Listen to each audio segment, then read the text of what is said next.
Secretary का कहना है कि सदर हमारी बात नहीं मान रहा और सदर का कहना है कि सेक्रेटरी हमारी बात नहीं मान रहा। मामला भी दो भाग में बढ़ गया, एक ग्रुप सदर का हो गया, एक ग्रुप सेक्रेटरी का हो गया। अब सोच लीजिए छोटा सा अंजुमन हॉस्पिटल में 2.5 करोड़ का घपला हुआ है, तो आपको कोई अधिकार नहीं है अंजुमन के ओहदे पे बने रहने। अगर आपको नहीं समझ में आ रहा, आप इस्तीफा दीजिए अपने घर।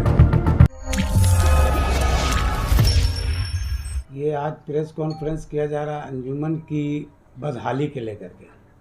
हम लोगों ने बहुत उम्मीद से अंजुमन के सदर, सेक्रेटरी, आमला, नायब सदर, नायब सेक्रेटरी को चुन के लाए थे और बहुत जद्दोजहद के बाद अंजुमन का इलेक्शन करवाए थे, लेकिन इसका जस्ट उल्टा हो गया। इसमें जो सोच के हम लोग लाए थे वो काम बिल्कुल नहीं हो रहा है, मनमानी हो रही है।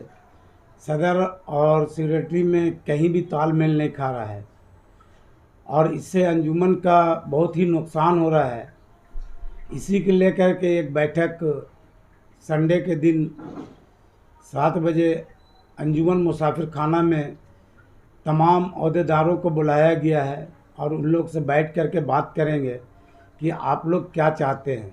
अंजुमन का भला चाहते हैं तो मिल बैठ के काम करें, और अगर अंजुमन का भला नहीं चाहते हैं तो आपको कोई अधिकार नहीं है अंजुमन के ओहदे पे बने रहने का।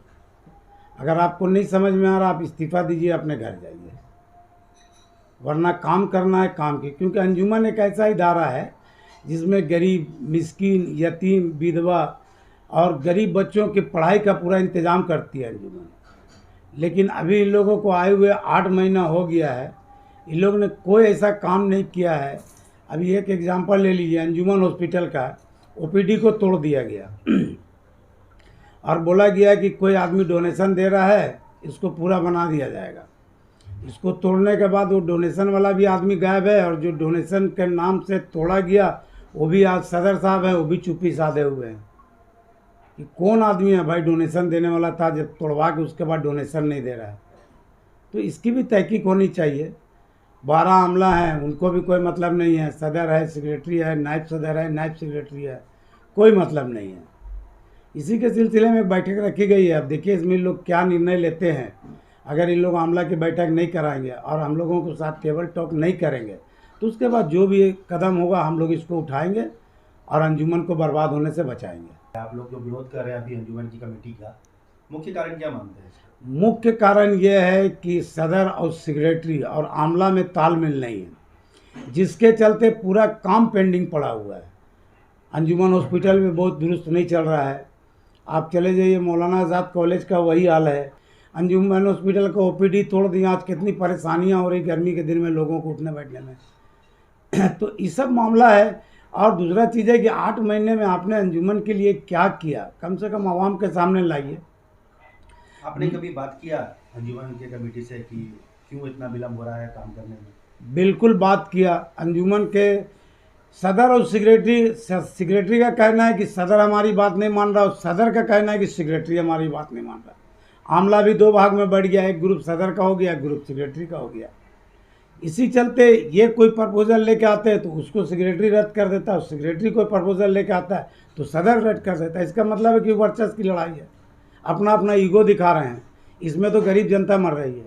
अभी कुछ दिन पहले लड़ाई झगड़े की भी नौबत आ गई थी, जिसको लेकर के बताया गया कि कोई कुछ राशि था अंजुमन इस्लामिया फंडिंग का, जिसको लेकर के बिना बताए किसी को दे दिया गया। उसको लेकर भी काफ़ी तनातनी का माहौल देखने को मिल रहा है। इस पर आपको क्या कहना है? देखिए उसमें पूरी तरह से मैं क्लियर नहीं हूँ। मैंने पूरा मांगा है बायोडाटा कि किन किन लोगों के पास अंजुमन का पैसा बाकी है। हमें ये भी खबर मिली है कि पिछली बार भी कुछ लोग ऐसा थे कि गरीब बच्चों का एडमिशन के नाम से पैसा लिए और लेके खा गए। उन बच्चों का एडमिशन भी नहीं हुआ। उसके बाद इन लोगों ने एक प्रपोजल बनाया पिछली साल कि जो भी गरीब बच्चे अच्छा नंबर से पास हुए हैं और जिनको एडमिशन के लिए फीस नहीं है, पैसा नहीं है, उसको अंजुमन देगी। अंजुमन ने एक टीम बना करके उन बच्चों के घर तक गया और उन बच्चों के घरों के जा करके पूरी इंक्वायरी की, और इंक्वायरी करने के बाद आज तक एक भी बच्चा को एडमिशन फीस नहीं मिला।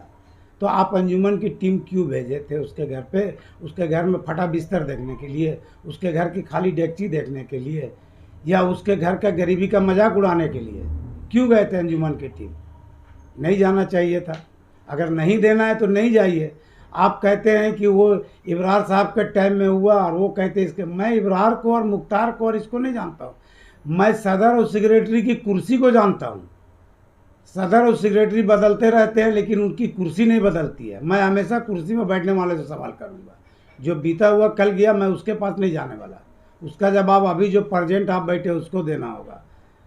2.5 करोड़ का मामला है। अब सोच लीजिए कि छोटा सा अंजुमन हॉस्पिटल में 2.5 करोड़ का घपला हुआ है, और अंजुमन के कितने बड़े बड़े इदारे हैं। मौलाना आज़ाद कॉलेज है, कब्रिस्तान है, अंजुमन प्लाजा में मार्केट है, उसके बाद जाके देख लीजिए मौलाना आज़ाद कॉलेज के बगल में पूरी मार्केट है। तो इन सब में भी तो घपले हुए होंगे, ये तो एक जगह का उजागर हुआ है। तो इन सब को भी जो अभी नए सेक्रेटरी आए उनसे भी गुजारिश करता हूँ कि इन सब घपले को भी उजागर करें। अगर एक स्टाफ के खिलाफ इंक्वायरी बैठ जाती है घपला की, तो सदर और सेक्रेटरी आमला के खिलाफ भी बैठक होना चाहिए और इंक्वायरी होना चाहिए। जो चोर है उसको चोर के कटघरे में लाए और जो शरीफ है उसको शरीफ के कटघरे में लाए। 2-4 चोर के जगह में पूरे आमला और पूरे मेंबर को हम नहीं कह सकते कि ये चोर है। जैसे आपने कमेटी पे अभी आरोप लगाया कि काम नहीं हो रहा है, आप लोग लगातार विरोध भी कर रहे हैं, अब आगे की रणनीति क्या करेंगे आप लोग? आगे विरोध का तरीका क्या होगा? आगे सबसे पहले तो हम लोगों ने बताया आपको कि संडे के दिन हम लोगों की बैठक है, हमने सबको बुलाया है।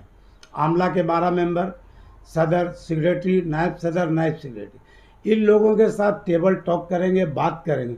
और ये मैं क्लियर कह देना चाहता हूँ कि जो लोग इस मीटिंग में शामिल नहीं होंगे, ये आवाम को भी सोच लेना होगा, और मैं तो 101% सोच लूँगा कि जो मीटिंग में शामिल नहीं होती ये सारे भ्रष्ट लोग हैं, सारे ये घपला में शामिल हैं।